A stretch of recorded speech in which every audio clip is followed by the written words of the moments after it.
हिमालय की ऊंचाइयों पर कैलाश पर्वत के शिखर पर सब कुछ शांत था, लेकिन उस शांति के पीछे एक तूफान छिपा हुआ था। देवता, ऋषि और यहाँ तक कि स्वयं समय भी किसी अनहोनी का इंतजार कर रहे थे।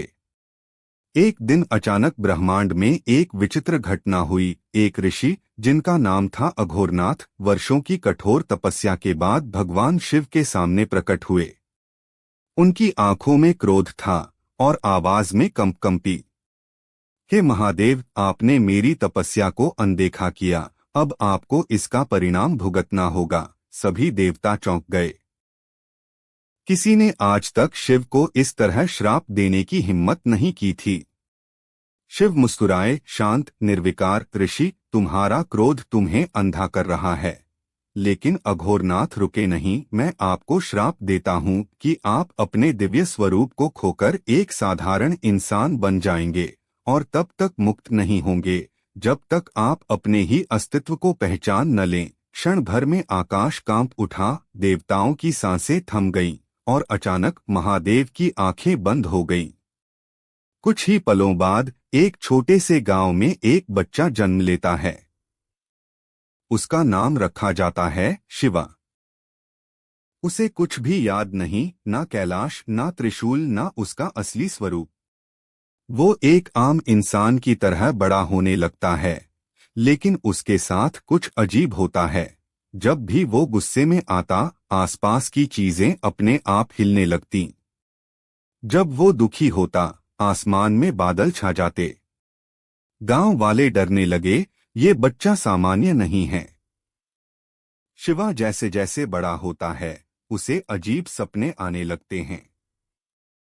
सपनों में वो एक विशाल पर्वत देखता, एक त्रिशूल और एक आवाज, तुम कौन हो? हर रात वही सपना, वही सवाल। वो परेशान हो जाता है, मैं कौन हूँ? एक दिन गांव में एक बूढ़ा साधु आता है। वो शिवा को देखते ही ठहर जाता है। ये संभव नहीं, शिवा पूछता है, आप मुझे ऐसे क्यों देख रहे हैं? साधु धीरे से कहता है, तुम वो नहीं हो जो तुम समझते हो। साधु उसे एक पुराने मंदिर में ले जाता है। मंदिर के अंदर एक टूटी हुई मूर्ति होती है। जैसे ही शिवा उस मूर्ति को छूता है, अचानक उसके दिमाग में तेज चमक होती है।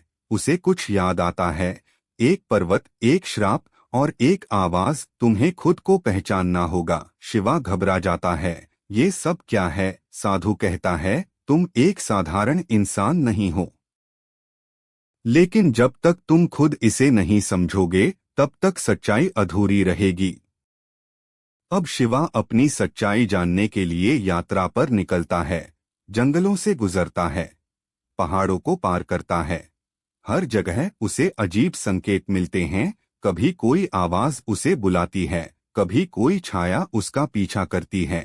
लेकिन सबसे डरावनी बात ये थी, जैसे जैसे वो सच्चाई के करीब जाता, उसकी शक्तियां कमजोर होने लगती। आखिरकार वो एक गुफा तक पहुंचता है। गुफा के अंदर अंधेरा था और एक परछाई उसका इंतजार कर रही थी।